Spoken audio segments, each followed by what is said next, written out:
Hey everyone, welcome back to Crypto Cash. Thanks again for joining me here. Hope you're having a fantastic day. We're taking a quick look here again at Avalanche. Quick update from yesterday, seeing what's going on. We're just we're still in that range of $21. So not much has changed, but the price did pull back to that level there, bounced perfectly off these moving averages.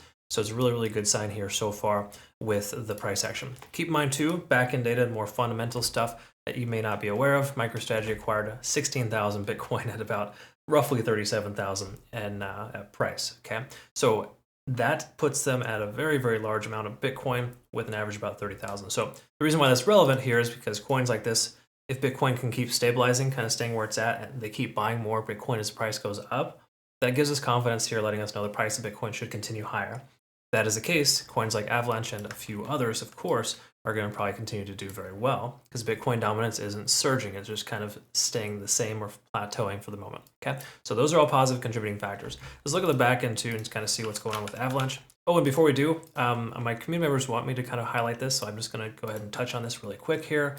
Just how awesome the trades have been here recently for the Premium Plus group. So again, congrats on that. Nice little Ethereum trades there. Solana 38%, Matic 12%, a second Solana trade at 30%. Our bots have since flipped to bearish. In other words, they were shorting recently. We got a 20% short from Matic and a 6% from Solana. So glad it's all working out well for you guys. Keep up the good work there. Super happy to hear that. And when it comes to the back end here, what we want to look at for Avalanche, holy cow, look at this here. That is a heavy concentration of liquidation. I don't know what folks are doing. Why are you shorting? Why are you shorting Avalanche when it's at its lowest average true range? This is actually a bad idea to consider shorting right now. While it seems like a juicy target, keep in mind there's tons of liquidation here. So if the price does wake up to even just say the $22 mark, those folks are going to get wrecked. Okay, so again, this leads me to want to trade into this and essentially take a long with Avalanche. We already have a long open for Avalanche, so I don't really need to take a second one. But I would love to be able to consider maybe adding to my position at a lower price point right now, so you can have a nice sweet profit target there at about $22. So again, that's looking pretty solid. All right. Furthermore, too, if we take a look at the 4 hour, because we've already established previously and just kind of brush it up to speed, there's tons of liquidation here above the price action. It's a big red flag, okay, as far as trying to short into it. You could say the same thing here as well with the fair value gap below the price action too, but with our average true range being here pretty solid, there's a good chance we should be able to come up from here. Also, we've broke our descending trend and we're starting to become range bound in this range here. As you continue to become range bound and you break that most recent high with a higher high, that's when you look for an ascending type of trend.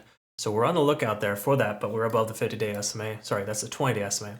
And a few other key factors. We're above 50 on the RSI too. A lot of reasons why this coin looks very strong still on the daily. Okay. All that combined, you take a look at that and then you look at the 4 hour time frame here.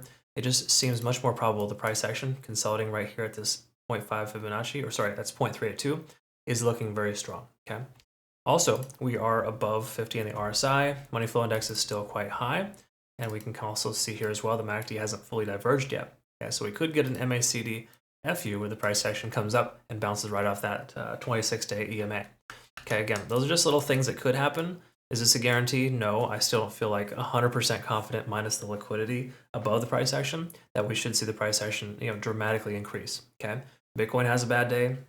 We could see this pullback. As a matter of fact, if you see here, Bitcoin struggled right here at this point, and it looked like it wanted to just go ahead and tear off at that level. Okay, it's actually good that it's consolidating now because you look at TD sequential, we were kind of getting up to an overextended state. Now we got a nice little reset, and we could very well see the price take off.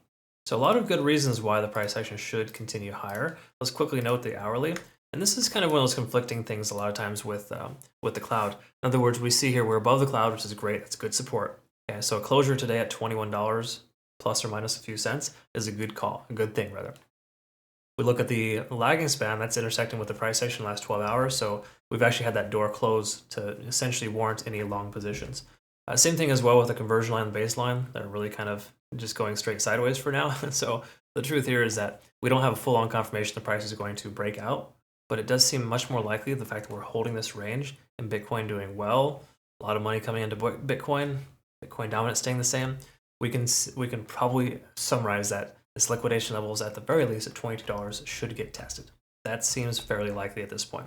So again, to our community members currently holding our long with Avalanche, I would say continue to hold it. I feel confident we're going to hit our targets. But once more, stranger things can happen. Bitcoin has a bad day. we very, very well could see some interesting behavior from Avalanche. So just know Avalanche is ready to break out. We can see this consistency here with this resistance at about 2150. A closure above 2150 would put us in a really good sweet spot, and it'll likely come in the fashion of a liquidity sweep, pushing harder and faster through 22. Once we hit 2150, I think it's going to start that free fall, or that avalanche, so to speak. All right, folks. I hope that makes sense for you and I described that correctly. Please comment below, or just at the very least, like the video if you could. Just help the channel continue to grow. Greatly appreciate that. And obviously, be sure to check out our wonderful exclusive campaign here with Bitunix. No VPN, no KYC to exchange.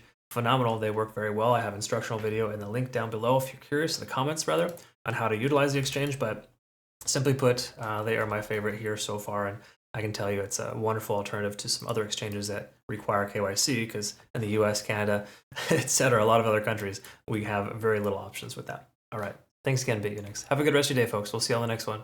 Take care.